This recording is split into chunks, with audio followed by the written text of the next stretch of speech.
Dans le cadre de notre semaine sur les relations France-Maghreb au cinéma, voici le ciné colonial, 1 heure d'images contre les clichés.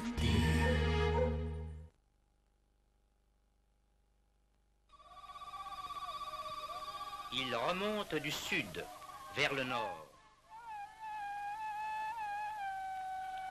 Le cinéma colonial, ce sont toutes les images produites sur le Maghreb par la France, des débuts du cinéma aux indépendances. Ces films utilisent le Maghreb comme toile de fond qui reflète l'imaginaire des Français sur les rives sud de la Méditerranée. Ils font ainsi de ces pays le miroir de leurs fantasmes, miroir sur lesquels ils projettent leurs rêves, leurs désirs, leurs angoisses et leurs peurs. Ces images sont les seules traces, la seule mémoire visuelle de ces pays. Une mémoire souvent mutilée. Les spectateurs maghrébins apprennent à aimer le cinéma à travers ces images. Certains même à en faire. Leur regard aujourd'hui est nostalgique parce qu'il s'agit de leurs souvenirs d'enfance et parce qu'il s'agit du cinéma. Il est critique car ces images donnent au Maghreb la figure du diable.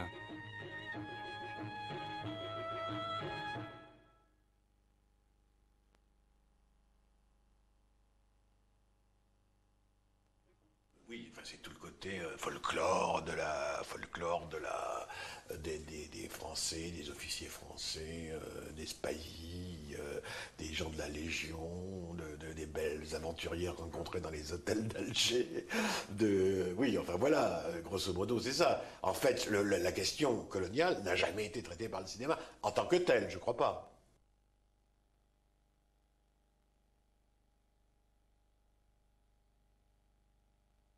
Le cinéma colonial, pour moi, c'est un cinéma de propagande. Le cinéma colonial est un cinéma de propagande, un cinéma au service d'une idée que l'on ne peut pas présenter telle qu'elle est, donc il faut maquiller. Si on a envie de savoir l'importance de l'image, on devrait voir des films coloniaux. Parce que ce que les films coloniaux ont fait, en termes de fabrication d'images, c'est quelque chose d'absolument ahurissant.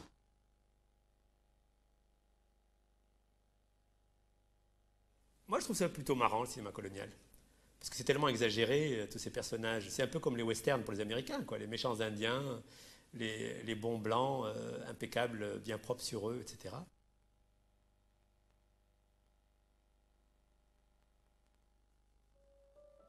Dès le début, le cinéma colonial puise son inspiration dans les Mille et une nuits. Comme dans les scènes à trucs de Georges Méliès, Le sorcier arabe, réalisé en 1906 par Secondo de Chaumont, n'échappe pas au monde oriental. De leur tournée en Algérie, en Tunisie et plus tard au Maroc, les opérateurs Lumière rapportent de nombreuses scènes de la rue et de la vie quotidienne. Dans l'appel du muezzin, un homme se prosterne une dizaine de fois. Ce n'est pas une prière et encore moins un appel. Imaginez un catholique recevant une dizaine d'hosties à la fois. Une vue, c'est déjà une fabrication d'images. Journée d'une musulmane est un documentaire qui retrace la façon dont une femme algérienne organise sa journée. Dans un intérieur à l'ambiance ottomane, elle reçoit ses amis et leur offre le thé. Après, elle danse. Dès le début, la danse fera partie du paysage cinématographique colonial. Les gens en Algérie ont vu des films dès 1896, comme dans toutes les villes de province françaises, puisque le public à l'époque, c'était essentiellement les Européens. 3 mois après la projection des Frères Lumière à Paris, des opérateurs envoyés par les Frères Lumière débarquèrent en Tunisie, et c'était là la grande curiosité. Les gens, pour la première fois, voyaient leurs compatriotes sur l'écran, les rues de Tunis. Dans les programmes, vous voyez les films Lumière, les films des concurrents des Lumières, ensuite les films Méliès, les films Pathé. Vous trouvez Mes aventures d'une mission nègre à Paris, par exemple, où il y a un roi nègre qui vient visiter et qui est tenté par un petit bébé dans les bras de sa nourrice parce qu'il veut le manger, etc., 1906. Décembre 1911. Camille de Morlon débarque en Algérie pour réaliser des films de fiction au Maghreb. Il sera le premier. Prise d'otages, bédouins, tentes et déserts, d'entrée de jeu, l'imaginaire sur le Maghreb et l'Orient, dans son aspect le plus réducteur, est déjà largement en place. En 2 mois, Morlon réalise 9 films, tous tournés dans des décors naturels, aux environs d'Alger. Les titres se veulent actuels et locaux. La fiancée du Spahi, La haine de Fatimé, En allant voir les Mouquères, ou comme ici, Vengeance kabyle.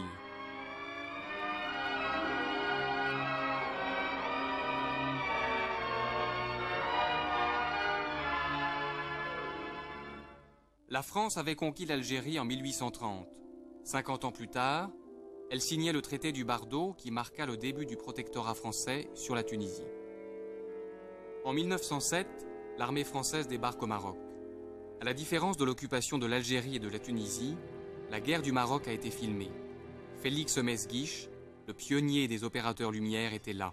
Au moment des événements, comme on dit, c'est-à-dire des massacres de Casablanca, que Mesguich a décrit dans Tour de Manivelle, il a décrit comment il avait tourné. Et il décrit comment il arrive dans les rues de Casablanca, pleines de cadavres, le sang coule partout, etc.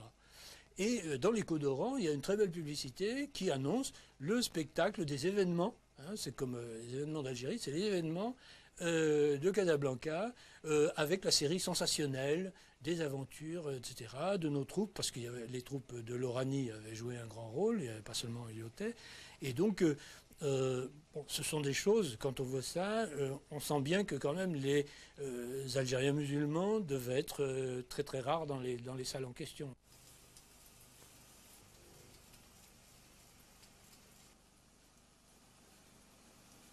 En 1913, Léonce Perret réalise L'Enfant de Paris. Le film évoque la guerre du Maroc qu'un père de famille mobilisé raconte à sa femme restée en France. Cette image est très intéressante par rapport au mécanisme de la représentation du film colonial. Nous sommes en 1913, c'est le film qui s'appelle L'Enfant de Paris, et nous avons ici une image complètement aplatie qui globalise en quelque sorte les Marocains. Regardez, nous avons des personnages qui portent les kéfiers, qui portent des chapeaux, qui peuvent renvoyer à des entités très différentes et surtout à un certain Orient. Par ailleurs, ce plan nous montre bien que nous sommes encore dans une phase de conquête, puisque ce sont les soldats français qui progressent vers les soldats marocains. Donc ils attaquent. Pour faire face à l'Allemagne, la France puise tout ce qu'elle peut parmi les hommes du Sud. Des 4 coins de l'Empire, elle embarque Indochinois, Maghrébins et bien sûr les célèbres tirailleurs sénégalais dont elle fabrique un mythe, la Force Noire. La Première Guerre apportera d'autres images coloniales, des images de guerre justement. Mais si la fiction s'inspire de la réalité, les images d'actualité sont, elles aussi, à leur manière, une fiction. On ne verra jamais assez ces centaines de milliers d'hommes qui se retrouvent aux premières lignes des fronts du nord et de l'est de la France. Ils y trouveront la mort dans une guerre qui ne les concerne pas, une guerre qui se contente de les utiliser comme chair à canon. De ces vrais soldats inconnus, il nous reste ces traces, des silhouettes, des regards disparus à tout jamais. À la fin du siècle dernier, le Tunisien Albert Samama Chikli s'intéresse à la photographie et au cinématographe. Il devient le correspondant tunisien des Frères Lumière et des sociétés Pathé et Gaumont et sera le seul et unique cinéaste maghrébin de fiction de la période coloniale. Les Samama font du cinéma en famille, papa Chikli derrière la caméra et Haïdé, sa fille, à peine sortie de l'adolescence, écrit les scénarios et assure les premiers rôles. Je me souviens des années 1921 où nous avons tourné le premier film tunisien destiné à distraire. Ça s'appelle Zora, l'Odyssée d'une petite fille française. J'ai partagé la vie des Bédouins dans les champs, la culture, la moisson, le ramassage du blé, le bois, la corvée de l'eau. J'ai joué mes rôles avec cœur, avec passion. Mais malgré tout, mon père était sévère malgré ça, quoi. J'étais très jeune. Ainsi, par exemple, je me rappelle une scène de Zora, la petite fille d'Odyssée, une petite Française en Tunisie, où à la fin du film, la petite Française voit un avion qui se pose sur le champ et un aviateur qui est là, un Français, alors elle se précipite vers l'aviateur et elle lui dit qu'elle est française, qu'elle a été recueillie par les Bédouins. Alors l'aviateur lui dit, ben, je vais vous ramener à vos parents et qu'ils doivent vous chercher à Tunis. Bon, alors, la scène terminée, il me dit, voulez-vous monter dans l'avion? J'ai dit, je comprends, avec joie. J'étais jeune à l'époque. Alors, habillé en bédouine, avec tous les bijoux et tous les bédouines, hop, il me fait monter dans l'avion et nous partons sur Tunis. Et je survole Tunis en 1821. C'était fabuleux, surtout à mon époque. Mais ensuite, mon père a fait le deuxième film, Aïn Erzel, la fille de Carthage. C'est l'histoire d'un méchant caïd marié à une petite fille, et ça finit par un drame d'ailleurs. Et ce film a eu beaucoup de succès. Aïn el-Razal, ou la fille de Carthage, est l'histoire d'un amour contrarié entre un maître d'école et une jeune fille que son père marie de force à un bon parti. Comme partout dans le monde arabe à l'époque, les rendez-vous amoureux ont lieu au bord de la fontaine. Une histoire enracinée dans son paysage et un regard plus intérieur que celui de n'importe quel autre réalisateur de l'époque. Jamais une école coranique n'aura été évoquée avec autant de vérité et de simplicité. Nous sommes bien loin de l'appel du muezzin façon lumière. Et puis ensuite, il y a Racine Graham qui est venu tourner un film en Tunisie. Racine Graham est venu avec Ramon Navarro et je faisais le rôle d'une petite bédouine et Ramon Navarro faisait le rôle du méchant caïd. Et il me bousculait, il me tordait les mains et en me tordant les mains, il me disait « I am sorry, I am sorry ». Heureusement qu'à l'époque, les films étaient muets. Après la Première Guerre mondiale, le cinéma colonial renoue avec la tradition orientaliste. La sultane de l'amour, une bonbonnière guimauve digne d'une Scheherazade de pacotille, est présentée comme un conte inédit des Mille et une nuits. D'autres films suivront sur le même modèle. En 1919, Pierre Benoît publie L'Atlantide. Son roman situe la cité perdue non pas au fond des mers, comme le veut la légende, mais dans le désert du Hogar, au sud de l'Algérie. Le roman est immédiatement un best-seller. Antinéa, son héroïne, devient une séductrice à la mode et les officiers français de futures proies sur son tableau de chasse. Jacques Feder, un réalisateur belge, décide d'adapter le roman au cinéma et s'en va tourner sur place dans les montagnes du Hogar, à 850 km d'Alger. L'Atlantide est le premier film marquant du cinéma colonial. Une production colossale pour l'époque, on parle de 2 millions de francs. Pour les deux officiers, chrétiens, la véritable épreuve est la tentation. Incarnée par Antinéa, surgit tel le diable au milieu du désert. Dans l'Atlantide, les deux personnages principaux, à savoir Morange et Saint-Avite, quand ils traversent le désert, ils se sont transformés. Ils partent avec un naquis, ils sont au début les représentants d'un ordre colonial militaire, ce sont deux officiers, ils vont traverser le désert et à partir de cette traversée, il y aura une transformation du statut même des personnages. La critique de l'époque sacre le sable, premier acteur du film. Le désert devient le centre de l'imagerie cinématographique coloniale.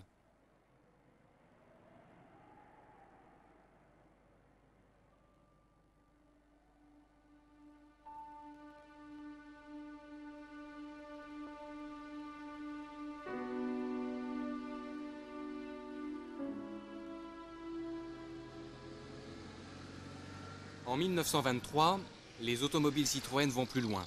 C'est la première traversée du Sahara. Bien sûr, l'espace vide, ça veut dire c'est un espace délaissé. Donc il est prêt à être conquis. Parce que c'est aussi un espace vierge qu'on va peupler, qu'on va domestiquer. Ça veut dire aussi un espace sauvage, naturel. Donc c'est en quelque sorte le début de la civilisation.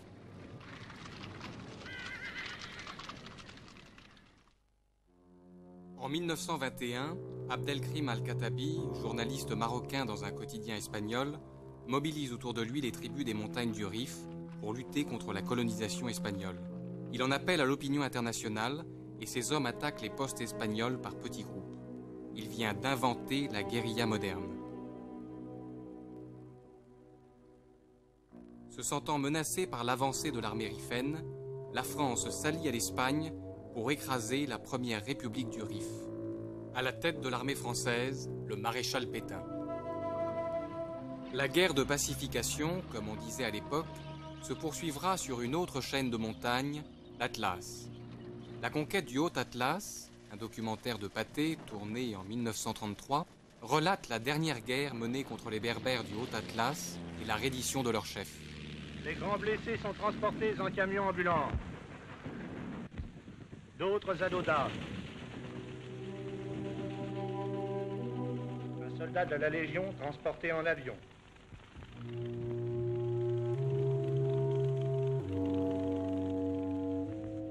La distribution du pain aux prisonniers.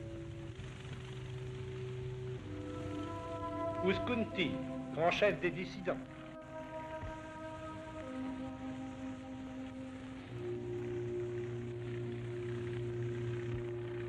Le voici avec le commandant de Villars.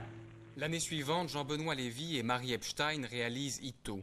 Le lieu de tournage, la reddition du chef berbère, tout rappelle le document militaire de la conquête du Haut-Atlas. Le Maghreb, qui est grand et généreux, vous pardonne l'hostilité que vous avez manifestée contre lui et vous accorde la manne.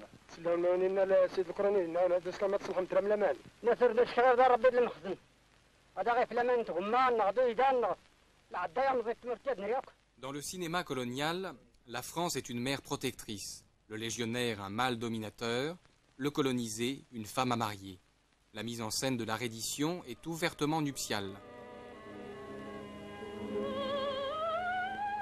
Ito est l'un des premiers films avec une forte présence d'acteurs du cru. Son générique d'apartheid annonce la couleur. D'un côté, les interprètes indigènes existent d'abord à travers leur rôle dans le film et n'ont souvent qu'un prénom. De l'autre, l'interprétation française avec les noms et les prénoms des acteurs, suivis de leur rôle dans le film.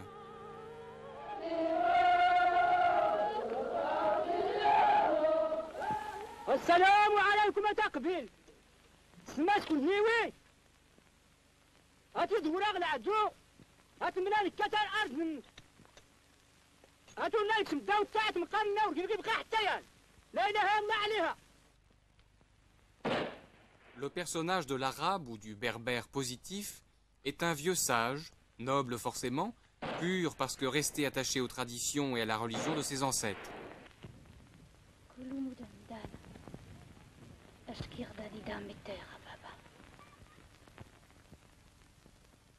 Il ferait presque figure de privilégié s'il n'était finalement trop archaïque pour son époque, comme Hamou qui préfère mourir le fusil à la main que de s'allier à une France généreuse et protectrice.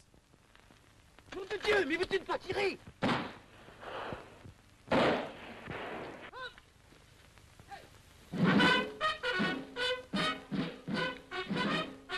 Le cinéma colonial anoblit les dissidents pour mieux les enterrer.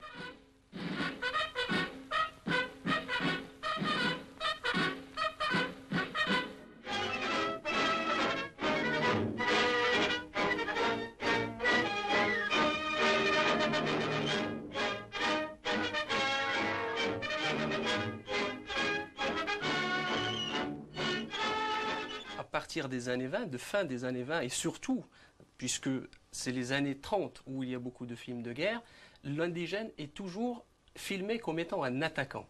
Et il attaque souvent en embuscade, alors que le soldat français ou les légionnaires ou autres sont souvent attaqués.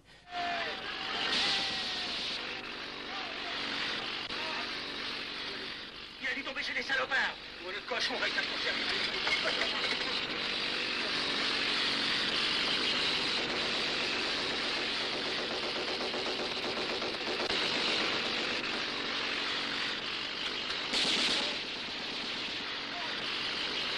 Les légionnaires, nous avons beaucoup de séquences dans beaucoup de films de légionnaires où ils sont soit enfermés dans un fort qu'ils défendent, et c'est les Maghrébins qui attaquent, d'ailleurs des Maghrébins qu'on ne voit pas souvent à l'écran.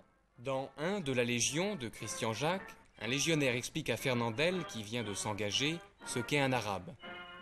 Ces brigands sont rusés et cruels. Leur méthode habituelle est la traîtrise. Leur tactique préférée, l'embuscade.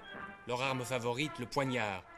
Passés maîtres dans l'art du camouflage, ils sont autour de vous et sur vous, sans que vous les ayez vus et entendus venir. Les caractéristiques du personnage maghrébin, c'est d'abord le guerrier. Il est souvent présenté comme étant un guerrier, comme étant quelqu'un dont les référents culturels sont fondés sur la violence. C'est quelqu'un qui aime la violence, c'est quelqu'un qui fait même de la violence une sorte de vertu de son existence. D'ailleurs, on a dit que les Berbères sont des guerriers, mais on a aussi dit que les Arabes sont des guerriers, que les Touaregs étaient des peuples guerriers. Faire du personnage maghrébin un guerrier inné, c'est d'abord justifier la conquête, et en même temps lui enlever et lui ôter tout signe de civilisation proprement dit.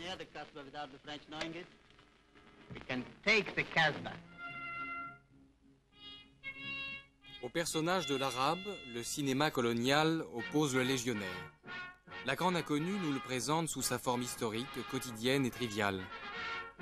Créé par Louis-Philippe en 1831, instruit, formé, commandé par des cadres français, ce corps de volontaires accouru de tous les pays du monde pour servir sous nos drapeaux n'a fait que s'assimiler les antiques traditions d'honneur et d'héroïsme de cette armée française dont il constitue une simple unité parmi tant d'autres.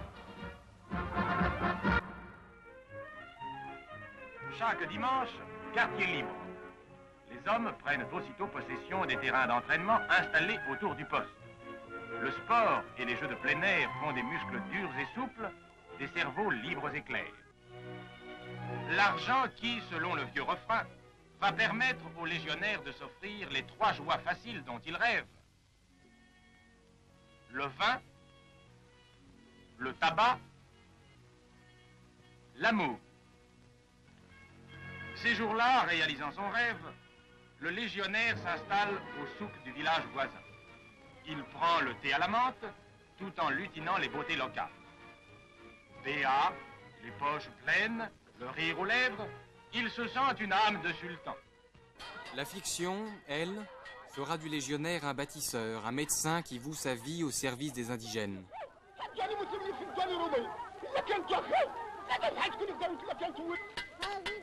Voilà, ça fille mon gars. Tiens, tu reviendras à l'autre souk, hein? Voilà. Au revoir. Eh dis donc, Saïd, je t'ai pas vu au dernier souk. Et ta piqûre alors? Tu tiens à la garder ta vérole? Ne t'en fais pas pour la vérole. Si on l'aura pas dans ce monde, on l'aura dans l'autre. On finit toujours par l'attraper. Qu'est-ce que tu veux? Ne t'en fais pas. Oui, allez, viens t'asseoir là. Si tu tiens à la garder dans l'autre monde, ça me regarde pas. En attendant, pense à tes mômes. Le légionnaire a quitté Paris pour fuir une peine de cœur, se refaire d'une faillite ou expier un crime. Il part se faire oublier là où son destin l'attend, et son destin, c'est la mort. Pourquoi voulez-vous vous engager? Parce que je la saute. Comment? Parce que j'ai faim, quoi, je suis sans travail. Ah oui.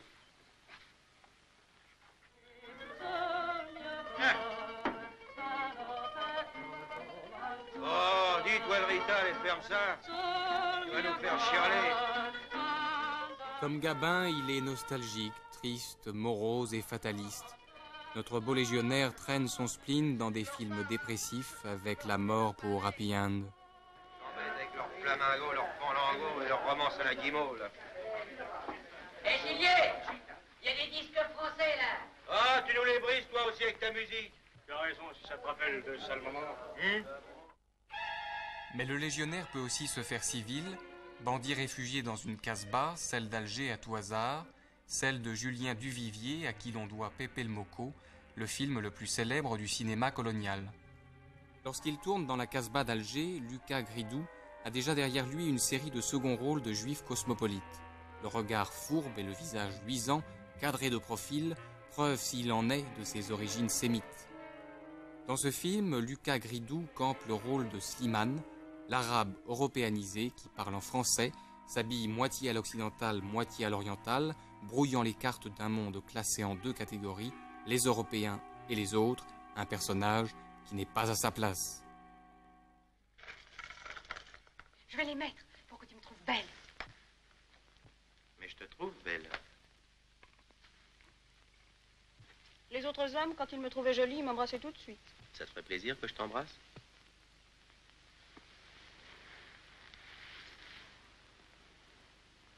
Écoute, je crois que la meilleure chose quand un homme et une femme se plaisent... Je connais tous les secrets des femmes. Oui, mais tu ne sais pas attendre. Comme Aïcha Laslaoui dans La Bandera, la femme arabe du cinéma colonial a les traits d'une sauvageonne impétueuse, impatiente, aux allures de gitane, avec la tenue et les bijoux de l'emploi. Elle a des origines obscures. Elle est métisse culturelle ou physique, en rupture de tribu, vivant dans un milieu hostile, ici les cactus.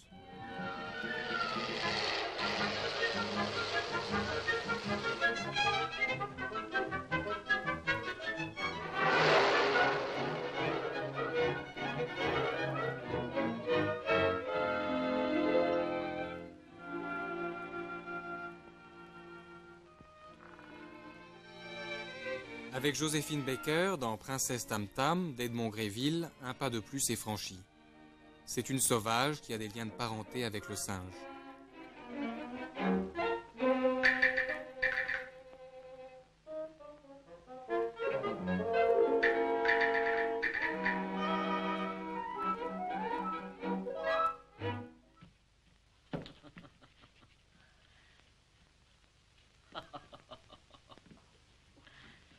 Allez non, c'est ça les résultats de ton éducation? Eh ben, comme professeur de civilisation, tu te poses là. On peut enlever ça? On est tellement mieux pieds nus. Oui, allez, enlève-les, va. Oh, merci.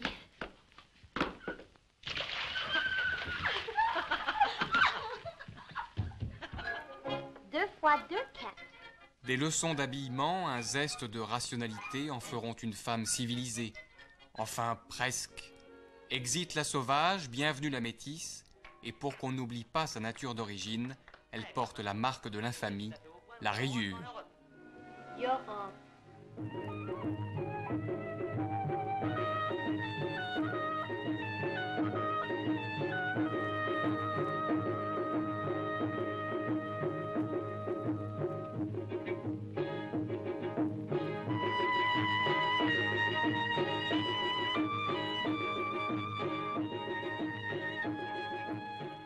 Si vous voulez le garder, emmenez-le à Marrakech. Reprenez vos robes de femme du Sud et dansez pour lui tous les jours. Bon, ce sont le plus souvent des danseuses, des femmes de mœurs légères, comme on dit, mais c'est pas ça, c'est que je crois que c'était les seules femmes que pouvaient rencontrer aussi les colons. Les femmes, chez elles, étaient enfermées, on ne pouvait pas en voir beaucoup. L'un des caractères des personnages, notamment du personnage de la femme maghrébine, c'est c'est d'abord la femme lascive, la femme qui existe en tant que source de sexualité et de plaisir sexuel. On a parlé beaucoup du repos du soldat. Le légionnaire, quand il arrête de faire la guerre, il va voir des prostituées maghrébines. Donc elle existe en tant qu'élément de plaisir sexuel, mais aussi elle existe aussi en tant qu'élément qui fait le lien entre le colon et le maghrébin résistant.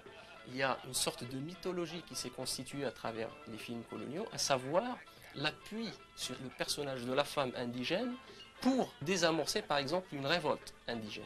Elle est en même temps objet de plaisir, lien entre deux cultures, une sorte de personnage frontière qui relie le colon au colonisé. Tous les films coloniaux sur le Maghreb mettent en scène des personnages noirs.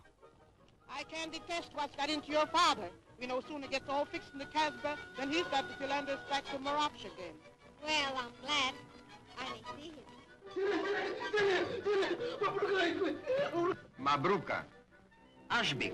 La Mama Nounou, au physique imposant, traite ici son peureux compagnon de noir comme charbon, bon à rien, composant ainsi avec lui un duo au jeu soi-disant comique.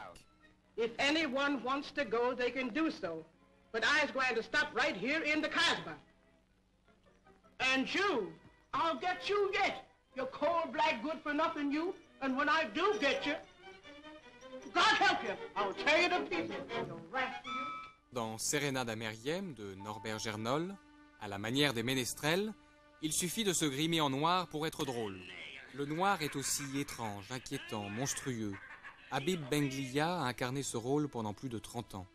Dans ce cinéma, et les autres d'ailleurs, les Noirs ont les yeux en boule de loto, sont toujours habillés avec des tissus rayés, le vêtement réservé aux métis, aux Arabes et aux autres exclus. Né à Tanger, Claude Jean-Philippe arrive à Casablanca au milieu des années 30. Il se souvient des cinémas et des films de l'époque. Il y avait d'un côté les petits cinémas qui allaient vers la place de France et qui étaient des cinémas pour pauvres gens, enfin pour gens sans argent, et qui passaient des films américains, des westerns, choses comme ça, dans des salles un peu. Enfin, c'est là que j'ai attrapé le typhus, pour ne rien vous cacher. Et puis il y avait les immenses salles du genre Vox, Rialto, etc., qui étaient ou alors qui étaient des salles extraordinairement vivantes, parce que le public de l'époque était un public extraordinairement, enfin vous avez les pieds noirs, vous imaginez 2000 pieds noirs dans une salle de cinéma, ça faisait un effet absolument grandiose. Enfin, c'est des cinémas à plusieurs balcons, c'était des temples, enfin, extraordinaires. J'ai le sentiment, moi, qu'on voyait à Casablanca à peu près ce qu'on voyait dans les grandes villes de province en France, puisque toutes les grosses boîtes de distribution avaient pignon sur rue à Casablanca et qu'elles diffusaient systématiquement les films américains de l'année, les films français de l'année. Mais si on me posait la question de savoir s'il y avait un apartheid de fait entre les communautés de Casablanca, je répondrais oui. Parce que c'est vrai qu'il y avait d'un côté les salles de la ville européenne, comme on disait, et les gens de la ville européenne ne se seraient jamais risqués, ou très peu, enfin très peu, je ne connais pas d'exception, dans les salles de la ville marocaine. Moi j'ai vu un film assez drôle tourné en Tunisie qui s'appelait 3 de Saint-Cyr, qui était vraiment incroyable, avec le fort, et puis c'était vraiment le western. Les bons blancs légionnaires qui sont assaillis par les méchants arabes révoltés, etc. Mais même que j'étais encore lycéen à ce moment-là, ça ne m'a pas vraiment offensé, quoi. C'est vrai que, d'une certaine façon, les rapports des cow-boys avec les Indiens étaient un peu semblables à ceux des coloniaux avec les Arabes, puisque c'était un pays conquis, c'était des terres conquises, avec ce que ça supposait de gloriole et en même temps de sourde culpabilité. Quand on montre ce type de film, de façon générale, au public tunisien, notamment au jeune public tunisien, il y a en général d'abord et avant tout une réaction de rejet. Une réaction de rejet, bon, en général on se dit on va s'amuser avec, mais en fait non. En fait les gens ressentent très rapidement un malaise. Et je pense qu'il y a une continuité entre l'imaginaire colonial et l'imaginaire qu'on peut formuler au sujet de l'étranger actuellement, dans le sens où l'image actuelle de l'arabe notamment, du maghrébin, est une image qui a été fortement thématisée par le discours cinématographique colonial. On peut dire que maintenant l'arabe dealer a remplacé l'indigène fourbe avec le poignard courbé dans le dos, qui ne vous regarde jamais dans les yeux, qui est prêt à vous faire une traîtrise. Et là, dernièrement encore, Naïma Mcharqi, qui est une vedette chez nous, m'a dit qu'elle a refusé de tourner dans un film de Roger Hanin qui s'est réalisé cet été à Casablanca, parce que le rôle qu'on lui proposait était d'être la Fatma, ce terme tellement péjoratif, de Sophia Loren. Elle aurait été enchantée. C'est Roger Hanin lui-même qui lui a proposé, qui lui a promis un bon cachet. Elle était ravie à l'idée de faire ce travail, mais en lisant le scénario, elle n'a pas pu accepter. C'était trop dévalorisant, aussi bien pour elle et pour l'image qu'elle représente. Pour nous, Marocains, on ne lui aurait pas pardonné. Moi, je pense que c'est plus pernicieux, les films qui continuent, y compris les films américains, qui continuent maintenant à véhiculer le cliché nouveau qui est celui de l'arabe, c'est-à-dire l'arabe fanatique, intégriste, totalement intolérant. Aujourd'hui, pour les Américains, c'est-à-dire pour les auteurs de romans d'espionnage ont fermé boutique, puisqu'il n'y a plus de KGB, puisqu'il n'y a plus de rivalité avec l'URSS. Mais là, ils ont trouvé à travers les terroristes palestiniens, ou les terroristes arabes d'une manière générale, ils ont trouvé une nouvelle forme de l'ennemi, et qui n'est pas si éloignée, finalement, sont des êtres mystérieux, austères, avec des yeux luisants, qui n'est pas si éloigné, finalement, des chefs sahariens, enfin, que les méharistes d'autrefois combattaient. Le cinéma colonial intéressait peut-être beaucoup les gens dans les provinces françaises ou à Paris, enfin les films qui se déroulaient à Alger ou dans le Bled ou à la Légion étrangère, mais alors là, je vous assure d'une chose, c'est que nous, on s'en fichait totalement, parce que ce qui était exotique pour nous, c'était les pavés luisants de Carnet, c'était Hôtel du Nord.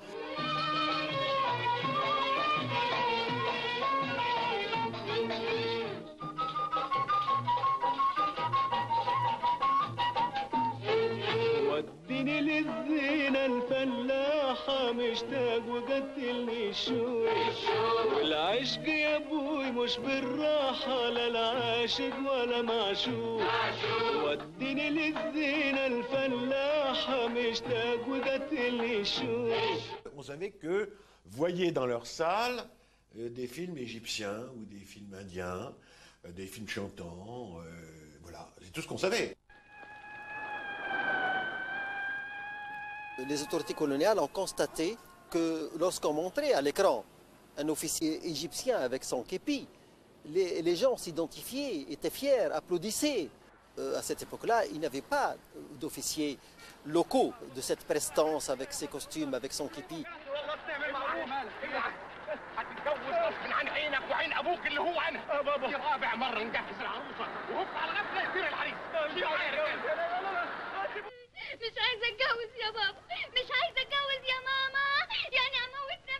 Une série de films ont été tournés, comme La Septième Porte, Sérénade à Mariem, et puis, en fin de compte, Ali Baba avec Fernandel et Samia Jamel. Ces films avaient pour fonction de contrecarrer le cinéma égyptien. C'est le cas de La Septième Porte. René Lucot réalise la version arabe de ce film, Langue qu'il ignore. Pour diriger les acteurs, il se sert d'une transcription phonétique. C'est un film de André Svoboda. Et l'histoire est toute simple. C'est un vieillard très riche, marocain, qui rencontre un mendiant et qui se prend d'amitié pour lui et qui l'emmène dans son somptueux palais. Et il met tout à sa disposition. C'est le bonheur total. Et le vieillard meurt, mais avant de mourir, il lui a dit surtout, n'ouvre jamais cette porte. Et bien sûr, c'est la septième porte, c'est-à-dire la porte qui va s'ouvrir sur tous ses malheurs. Au démarrage, l'ambition d'Hervé Missire, le producteur, et de Svoboda, le réalisateur, était de créer une production pouvant concurrencer, j'allais dire, la puissante production égyptienne. Mais faut bien reconnaître que ce fut un échec.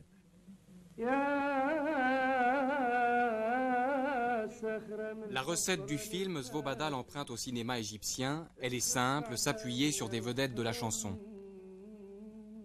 Ici, ce sera le parolier tunisien Edi Jouini et sa compagne Wided.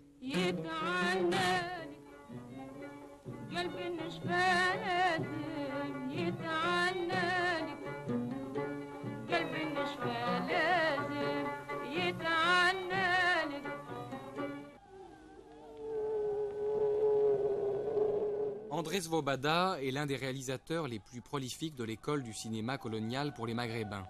Arrivé au Maroc en 1945, il réalise une vingtaine de documentaires pour le compte du gouvernement français et une poignée de fictions. La plus célèbre est Noces de sable. Au hasard d'une rencontre au studio de montage, Jean Cocteau a l'occasion de voir les images du tournage. Il décide que le film est pour lui et en écrit le commentaire. Que raconte le conteur? Une légende. Quelle légende? Toujours la même, à peu de choses près. Celle d'un Tristan et d'une Isolde aux cheveux noirs.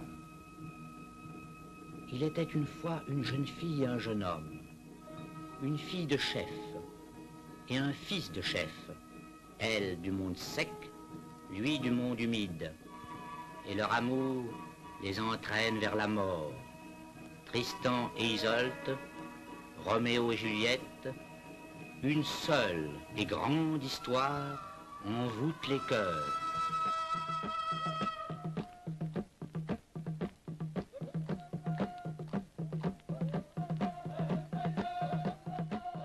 Tahar Anash est l'opérateur d'une série de films touristiques réalisés par Georgette Le Tourneur.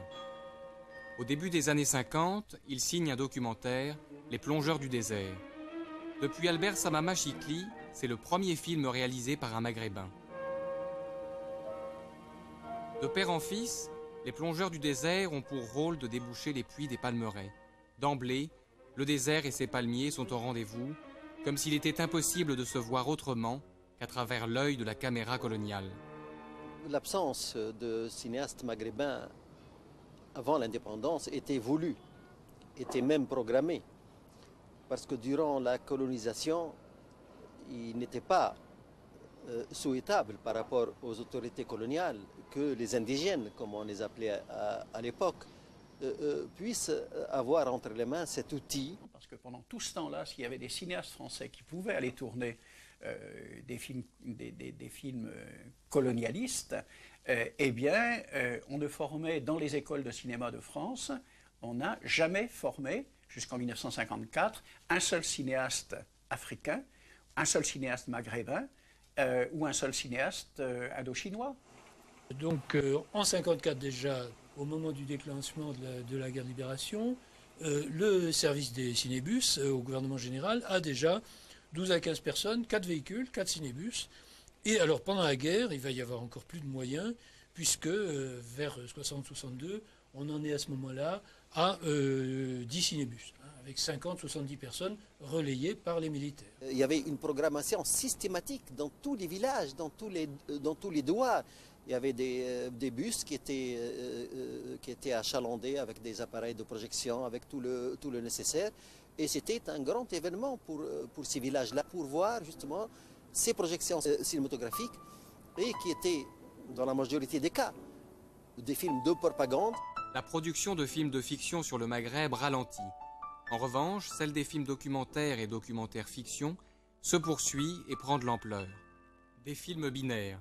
D'un côté, l'archaïsme du Maghreb, de l'autre, les réalisations françaises porteuses d'improbables promesses de progrès. Parlant du voyage d'Abdallah, l'historien du cinéma Georges Sardou l'écrit. De retour en Tunisie, où j'avais vu de mes yeux l'atroce misère coloniale qui y régnait en 1950, j'ai vu développer par Georges Régnier un pareil récit fantastique sans aucun rapport avec la réalité du pays. C'est Abdallah. Il a pu fort à propos se faire embaucher parmi les ouvriers du barrage.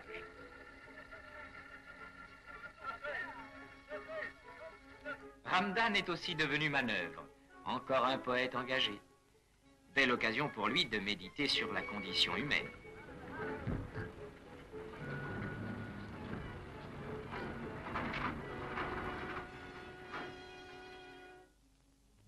Toute peine a sa compensation.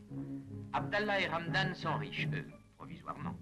Assez riches en tout cas pour ne pas continuer à travailler, ce qui est grande sagesse. Lorsqu'on a de l'argent, on a envie de le dépenser. Ou le dépenser mieux qu'à Tunis. Sardou l'ajoute, les cinéastes français qui n'obéissaient pas à de telles consignes risquaient les persécutions. René Vauthier en sait quelque chose.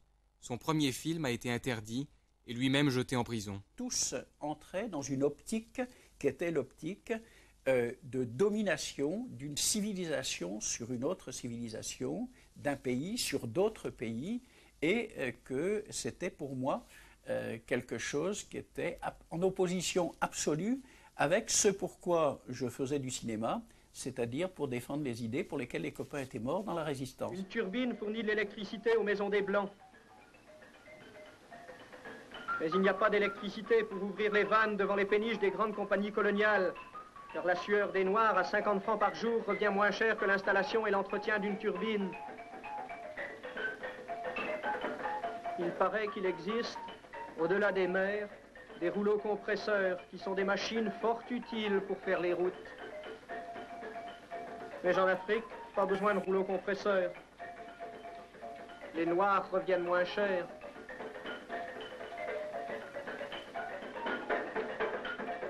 Poussé sur les bambous pour 50 francs par jour.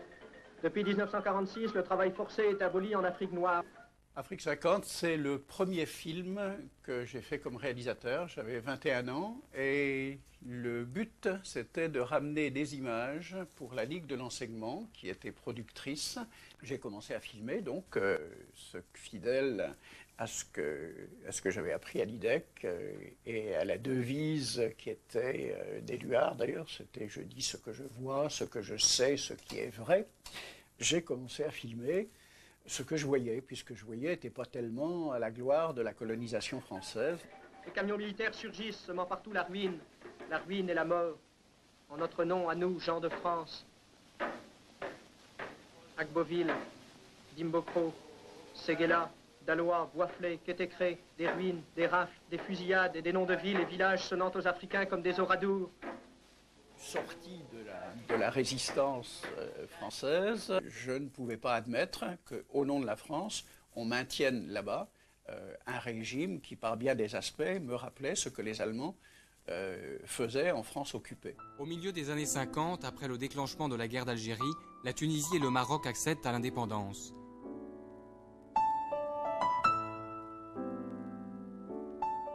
Les accords d'Évian mettant fin à la colonisation de l'Algérie ne seront signés qu'en 1962. En attendant, la guerre s'intensifie et avec elle, les films de propagande.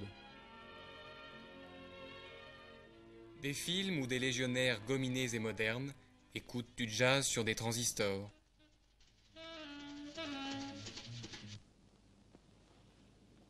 C'est absurde de dire qu'on fait la guerre ici. On fait la paix. Ah oui, la pacification. Mais oui, la pacification. Ce qui veut dire en bon français, ramener la paix. Ramener la paix, c'est faire la guerre et la gagner. À Saumur, on vient de m'apprendre que gagner la guerre, c'est détruire l'ennemi. Écoute, mon vieux, tu as vu Oran? Oui. Tu as vu le marché de Bosquet? Tu crois que ces gens-là sont nos ennemis?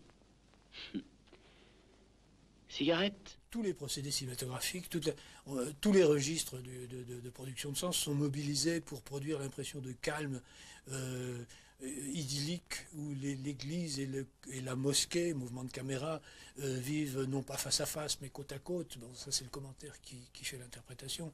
Et après, dans les dernières années, commence à naître un cinéma qui dit restez avec nous, mais qui est complètement, à mon avis, en étudiant ces films des dernières années, on sent que le contrôle sur les signes est en train de se perdre. Les gens sont débordés par des événements. Ces gens-là ne peuvent pas vivre sans nous, nous ne pouvons pas les abandonner, c'est humainement impossible. J'ai passé 24 mois ici en uniforme. C'est une chance magnifique que j'ai eue. La chance d'avoir pu apprendre à croire à quelque chose de grand. J'ai fait un peu de ce pays. Je l'aime comme si c'était mon pays natal. Maintenant, je vais revenir ici comme civil. Ces gens sont bons. Cette terre est bonne, riche de promesses et d'avenir. Cette Algérie nouvelle, c'est le destin de la France. C'est le destin des jeunes Français qui vivent des deux côtés de la Méditerranée. C'est le destin de mon pays, et j'y crois de toutes mes forces.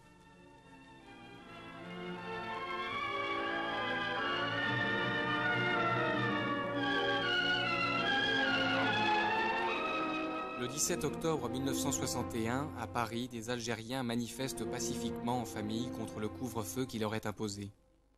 Les policiers, agissant sous les ordres de Maurice Papon, alors préfet de police de Paris, répriment sauvagement la manifestation.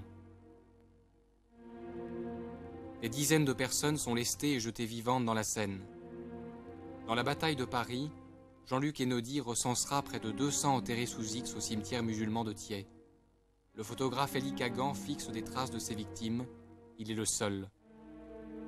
Jacques Panigel relate ces événements dans Octobre à Paris, film réalisé la même année.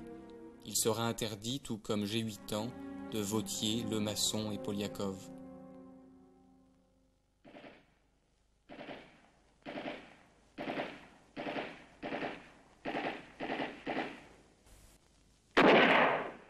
J'ai 8 ans, on l'a tourné avec des orphelins algériens. Et c'est plus le film des orphelins algériens que le nôtre. Le psychiatre qui s'occupait de ces maisons d'enfants, c'était le docteur Frantz Fanon, et qui était célèbre pour ses écrits anticolonialistes et ses écrits antiracistes. Et Frantz Fanon avait demandé s'il n'était pas possible d'acheter du papier, d'acheter des crayons, parce qu'il est très important que les gosses puissent exprimer ce qu'ils cachent, ce qu'ils gardent à l'intérieur, qu'ils puissent le sortir en peignant. Il a attrapé 5 hommes. Ils ont tué. Ils ont pris mon frère, mon cousin et mon grand-père.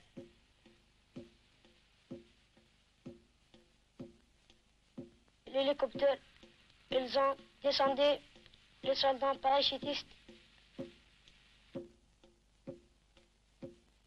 Ils ont mis des lumières qui lançaient comme des projecteurs dans les fils.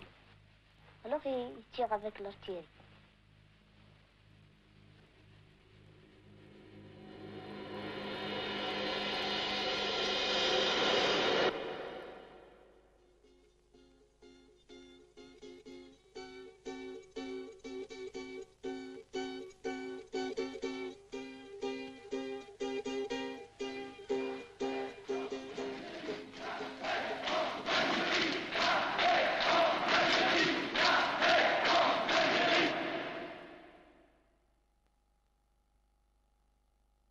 mouvement, après la Deuxième Guerre mondiale, très important cinéphilique, particulièrement en Tunisie et au Maroc, moins en Algérie. Et ce mouvement cinéphilique a engendré une tentation de métier. C'est pour ça qu'on a eu, après les indépendances, cette folie vers les écoles de cinéma européennes. Et puis un jour, j'ai eu un choc, j'ai vu le film Bab el Hadid, Gare centrale de Youssef Chahine. C'était au Ciné-Club de Tunis. Et là, j'ai eu une pêche incroyable. J'ai dit, nous aussi, on peut le faire. Un film tunisien ne peut malheureusement pas se faire uniquement avec de l'argent tunisien. Il lui faut un apport financier étranger et essentiellement européen. Un petit sou, monsieur, dame. Un petit sou, monsieur, dame.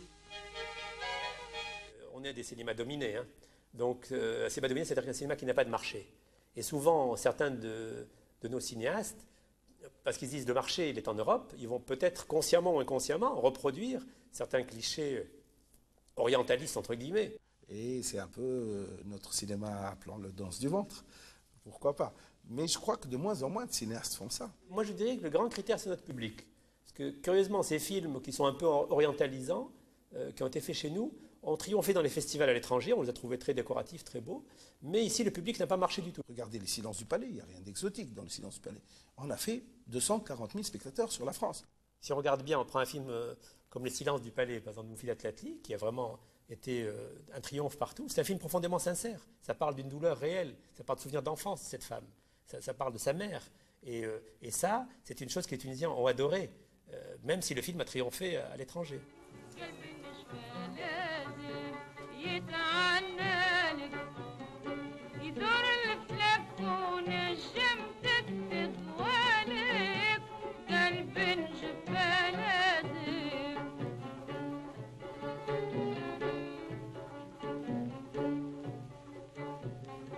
تسهى ايامك ويرجع المحبوب ضوى عيالك تسهى ايامك ويرجع المحبوب ضوى عيالك تطفى النار وتزول عليك احزانك وتتحقق باللي محبته في بالك قلب جبالاتك يتعناك